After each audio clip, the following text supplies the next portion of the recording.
पुरानो कलमको लेखाइ सहयोगमा स्वागत छ। आजको टपिक स्क्रिप्ट राइटिङ। स्क्रिप्ट राइटिङको टिप्स, ट्रिक्सहरू, फर्म्याट्सहरू, स्ट्रक्चर्सहरू, ग्रामर्सहरू, त्यसको बारेमा हामी आज जान्नेछौँ। तपाईहरूले यो भिडियो राम्रोसँग हेर्नुभयो, अन्तिमसम्म हेर्नुभयो भने म विश्वास गर्छु कि तपाईहरूले एउटा राम्रो स्क्रिप्ट लेख्न सक्नुहुनेछ सजिलोसँग, र तपाईहरूसँग जुन कन्सेप्ट छ, जुन स्टोरी छ, त्यसलाई एउटा सिम्पल तरिकाको राम्रो स्क्रिप्टमा तयार पार्न सक्नुहुनेछ। आजको भिडियो सुरु गरौँ। सुरुमा स्क्रिप्ट राइटिङ फर्मेटको बारेमा जान्नुपर्ने कुराहरू हुन्छ। इन्टेरियर, एक्सटेरियर यो भनेको के हो, र डे, इभिनिङ अर नाइट यो भनेको कतिखेर लेखिन्छ। इन्टेरियर भनेको जहिले पनि भित्रको कुराहरू लेख्दा, इनसाइड रुम, हाउसहरूको बारेमा लेख्दाखेरि। अनि एक्सटेरियर कहाँ हो भन्दा outside the house, somewhere outside. यिनीहरूको बारेमा हामी पछि डिटेलमा बुझ्दै जानेछौँ। अब सपोज इन्टेरियरको बारेमा हामीले बुझ्यो, एक्सटेरियरको बारेमा हामीले बुझ्यो। इन्टेरियर भनेको भित्रको कुरा रहेछ, इनको कुरा रहेछ। एक्सटेरियर भनेको आउटको कुरा रहेछ, बाहिरको कुरा रहेछ भनेर बुझ्यो। अब हामीले लेख्दा कसरी लेख्ने, यहाँ म बिस्तारै सजिलो तरिकाले म भनिदिन्छु, छोटो तरिकाले भनिदिन्छु। अनि पछि म स्क्रिनमै तपाईँहरूलाई देखाउँछु कसरी लेख्ने भनेर, त्यसमा म डिटेलमा बुझाउने छु। यसमा अब हामीले एउटा कथामा कसरी हाल्ने, दिउँसोको सिन छ, एउटा कोठाभित्रको सिन छ, त्यो कुरालाई हामीले कसरी हाल्ने भनेर म देखाउन गइरहेको छु। अब कसरी लेखिन्छ भन्दा इन्टेरियर रुम डे लेख्यो। यो भनेको दिनको रहेछ सुटिङ, र रुमभित्र रहेछ इन्टेरियर भनेको रुमभित्र। जसरी तपाईँहरूले यहाँ देखिराख्नु भएको छ, डे छ, रुम छ, इन्टेरियर छ। डे भनेको दिनको सुटिङ रहेछ, दिउँसोको सुटिङ।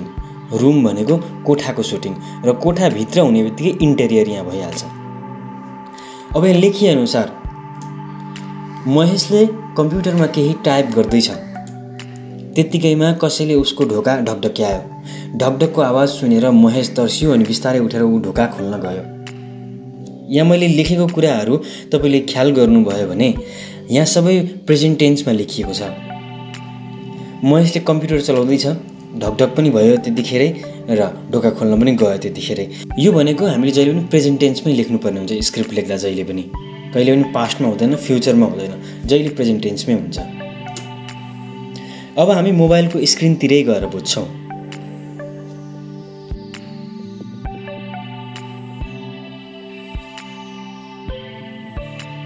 अहिले हामी आइसकेका छौँ मोबाइलको स्क्रिनमा, र अब म तपाईँलाई कसरी लेख्न सकिन्छ मोबाइलमा स्क्रिप्ट भनेर देखाउन गइरहेको छु।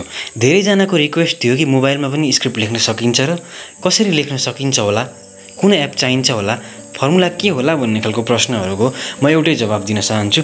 मोबाइलमा लेख्न सकिन्छ। म तपाईँलाई अब एप्लिकेसनको बारेमा भन्न गइरहेको छु, र एप्लिकेसनको बारेमा हामी पहिला एप्लिकेसनलाई डाउनलोड गर्छौँ। एप्लिकेसनलाई डाउनलोड गरिसकेपछि कसरी लेखिन्छ स्क्रिप्ट त्यो सिकाउन गइरहेको छु। सुरुमा हामी प्ले स्टोरमा जानुपर्छ।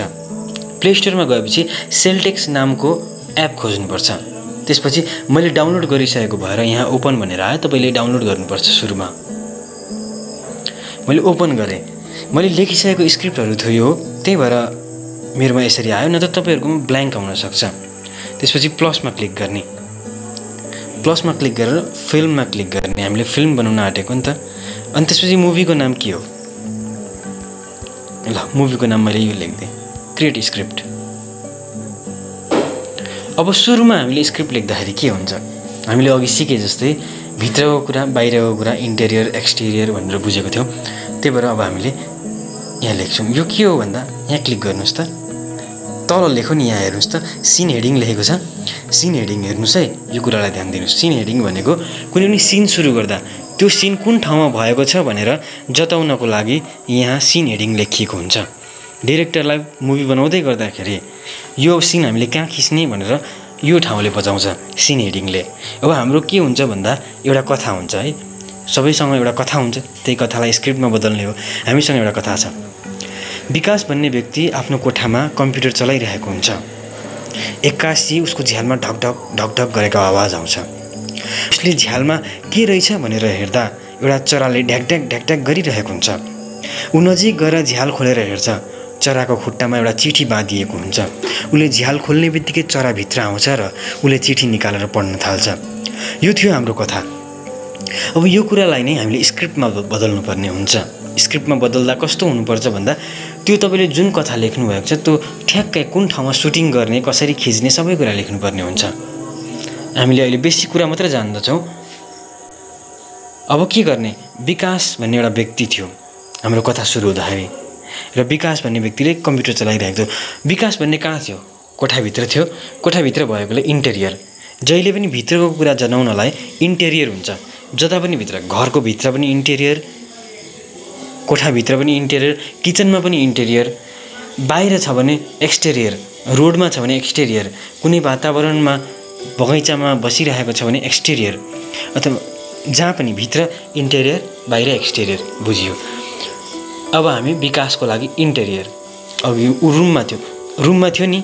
अब यहाँ कहाँ थियो? रुममा थियो। सुटिङ हाम्रो कहाँ हुन्छ? अब रुममा, रुमको भित्र हुन्छ हैन। अनि दिउँसो हुन्छ कि बेलुका हुन्छ कि साँझमा, राति, कतिखेर? दिउँसो थियो ऊ बसेको। अब सुटिङ गर्दा हाम्रो के हुने रहेछ? डे लेख्छौँ हामीले, यहाँ दिउँसो थियो नि त। अब सुटिङ गर्दा हाम्रो के हुन्छ भन्दा दिउँसोको सुटिङ रहेछ, कोठाभित्र सुटिङ रहेछ, र भित्र इन्टेरियर भनेको चाहिँ भित्र हुने रहेछ। अब यहाँ के लेख्छौँ हामी? विकास कम्प्युटर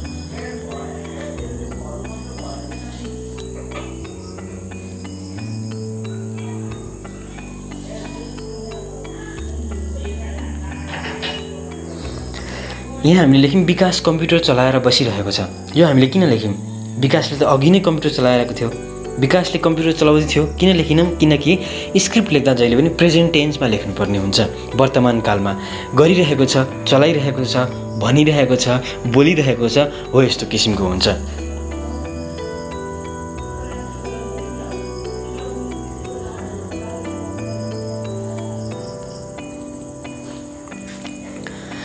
एक्कासी उसको झ्यालमा ढकढक गरेको आवाज आउँछ। आयो होइन, आउँछ। आएको थियो पनि होइन, आउँछ। वर्तमानमा जे पनि हुँदै जान्छ है, त्यो कुरा लेख्दै गइन्छ, हुँदै जान्छ, सबै प्रेजेन्ट टेन्समा हुन्छ। अब यति लेखेपछि भइहाल्यो। अब यो सिन त यसमा भयो। अनि एउटा कुरा के हो भने यहाँ जाँदा हामीले सिन हेडिङ लेख्छ है तल। अब यहाँ तल जाँदाखेरि एक्सन लेख्छ। यो के हो भन्दा सिन हेडिङ भनेको चाहिँ कुनै पनि सिन, यो सिन कहाँ सुट गर्ने भन्दा यहाँ बुझिन्छ। यहाँ देखेर सिन हेडिङ, यो तलको एक्सन हो। यो एक्सन भन्दा के हुँदैछ। अब हामीले इक्जाम्पलको लागि अघि त्यो कहानीलाई म काटेँ, यति मात्रै लेखेँ त्यो कहानीको लागि। अब हामीले लेख्दाखेरि एक्सन हुन्छ। अब यहाँ हेरौँ है के हुँदो रहेछ। यो act, scene heading, action, character, dialogue, parenthetical, shot, transition, text. अब हामीले मेन कुरा बुझ्नुपर्ने यहाँ scene heading, action, character, dialogue, parenthetical. सुरुमा यो बुझ्ने। ट्रान्जिसन भनेको हाम्रो एउटा सिनदेखि अर्को सिनमा कसरी जान्छ। एउटा हुन्छ नि सट्ट एउटा सिन भइरहेको हुन्छ अनि त्यसमा अँध्यारो आउँछ अनि अर्को सिन सुरु हुन्छ, अथवा एकै ठाउँमा सर्ट भइरहेको हुन्छ अनि त्यसपछि अर्को सर्ट जान्छ नि, त्यसलाई ट्रान्जिसन भन्छ। कसरी ट्रान्जिट हुन्छ त्यो। अब हामीले सुरुमा सिन हेडिङको बारेमा बुझ्यौँ। एक्सनको बारेमा विकास कम्प्युटर चलाएर बसिरहेको छ, एक्कासी उसको झ्यालमा ढकढक गरेको आवाज आउँछ, त्यो एक्सन। अब क्यारेक्टरमा जाउँ हामी। यो चाहिँ क्यारेक्टर होइन, यो एक्सन हो। यसलाई इन्टर गरेपछि यहाँ क्लिक गर्ने, क्यारेक्टरमा क्लिक गर्ने। क्यारेक्टर अब चरा है त यो। अब चराले भन्ने बित्तिकै क्यारेक्टर भन्ने बित्तिकै डायलग आइहाल्छ त्यहीसँगै। हामीले केही गर्नै पर्दैन, तल डायलग आइसक्यो। अब डायलग लेख्ने म यत्तिकै लेखिदिन्छु।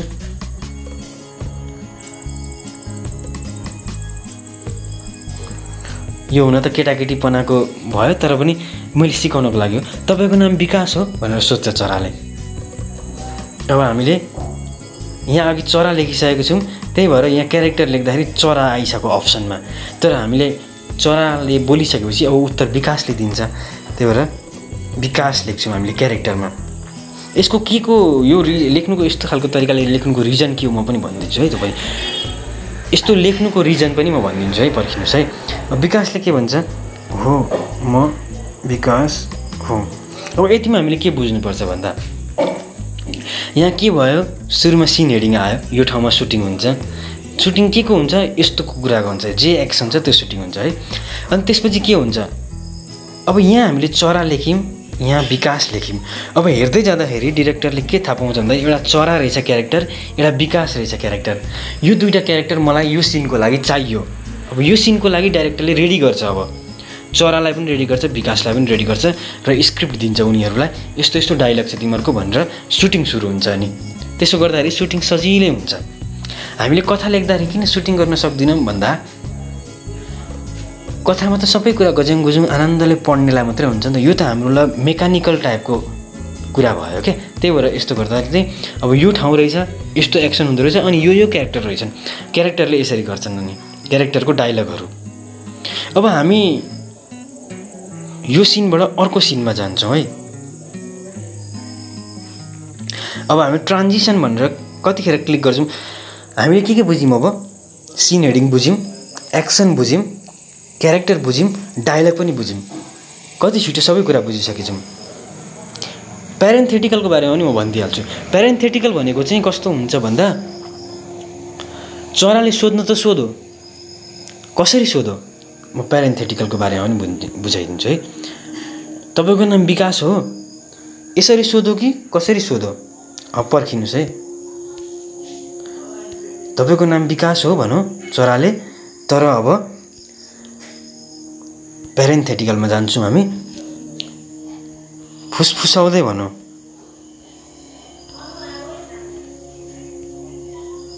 यो भनेको चाहिँ फुसफुसाउँदै भन्यो, यो भनेको तपाईँको नाम विकास हो, यसरी कानी खुसी गरे जस्तै। अनि अब यहाँ पनि प्यारेन्थेटिकल हाल्छौँ हामी, तपाईँलाई प्यारेन्थेटिकलको बारेमा बुझाउन गइरहेको छु म होइन। अब यसले ठुलो स्वरमा भन्यो,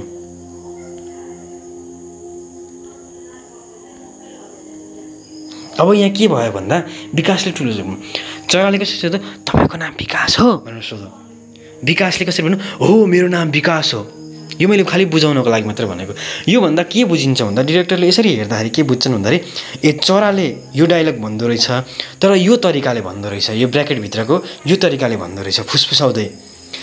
विकासले पनि यो डायलग भन्दो रहेछ, तर यो तरिकाले भन्दो रहेछ, त्यो बुझिन्छ है।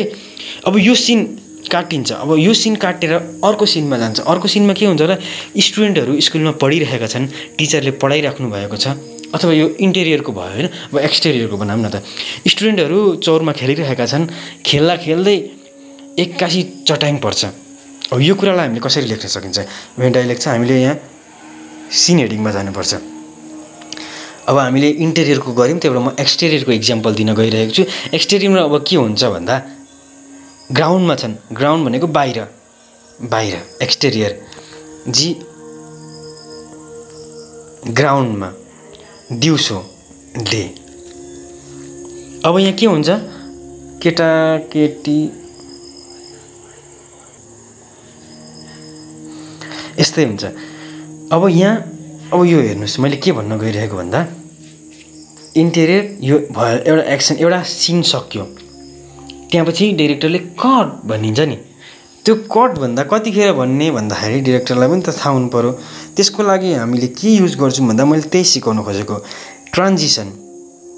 यहाँ तपाईँले ट्रान्जिसन देख्नुभयो, यहाँ ट्रान्जिसन सेकेन्ड लास्टको ट्रान्जिसनमा क्लिक गरेपछि यहाँ साइडमा आउँछ। अब यहाँ कट टु, यहाँ कट टु लेखेपछि यो ठाउँमा कट गर्नुपर्ने रहेछ भनेर डिरेक्टरलाई थाहा हुन्छ। अब अनि अर्को सिन सुरु हुन्छ, त्यहाँ एक्सटेरियर ग्राउन्ड डे।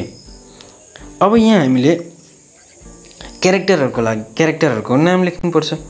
अब यहाँ हामीले के गर्छौँ भन्दा यहाँ अब के हुन्छ, यो सिनमा चाहिँ के चाहिने रहेछ भन्दा एक्सटेरियर बाहिरको सुटिङ रहेछ, एउटा ग्राउन्डको व्यवस्था गर्नुपर्ने रहेछ र सुटिङ दिउँसो नै गर्नुपर्ने रहेछ। अब त्यो सुटिङमा हामीले यहाँबाट के लेख्छौँ, यहाँ सिन हेडिङ भयो, यहाँ एक्सन भयो। अब यसपछि क्यारेक्टर आउँछ, क्यारेक्टरमा को हाल्न मन छ तपाईँलाई क्यारेक्टर हाल्नुहुन्छ र डायलग हुन्छ उनीहरूको एक्सन हुन्छ। त्यसरी नै मुभी अगाडि बढ्दै जान्छ र जसरी कहानीहरू अगाडि बढ्दै जान्छ त्यसरी नै लेख्न सिक्दै जानुहुनेछ। यसरी नै प्रयास गर्दै जानु होला। यो सिम्पल बेसिक तरिकाले मैले सिकाउँदै थिएँ र र यसरी नै लेख्दै जानुहोस्, अगाडि सिक्दै जानुहुनेछ। मलाई कमेन्टमा प्रश्न गर्नुहोस् होला, के गर्ने, कसरी गर्ने भनेर, कुन ठाउँमा अड्किनु भयो, कुन ठाउँमा भड्किनु भयो, त्यस्तै हुन जान्छ होइन। सिक्दै जाने हो, म सिकाउँदै जाने प्रयास गर्नेछु। र आजको भिडियो हेर्नुभएकोमा धेरै धेरै धन्यवाद। प्रश्न गर्नु होला, के बुझ्नु भएन, र तपाईँहरूले धेरै लाइक गर्नुभयो र धेरै प्रश्न आयो, अझै एडभान्स तरिकाले बनाइदिनुहोस् भनेर। अझै एडभान्स तरिकाको पनि बनाउन सकिन्छ र तपाईँको कमेन्टमा भर पर्ने कुरा हो त्यो। र यो क्लासमा सामेल भइदिनु भयो, धेरै धेरै धन्यवाद। सिक्दै जानुहोस्, फेरि भेटौँला। धन्यवाद।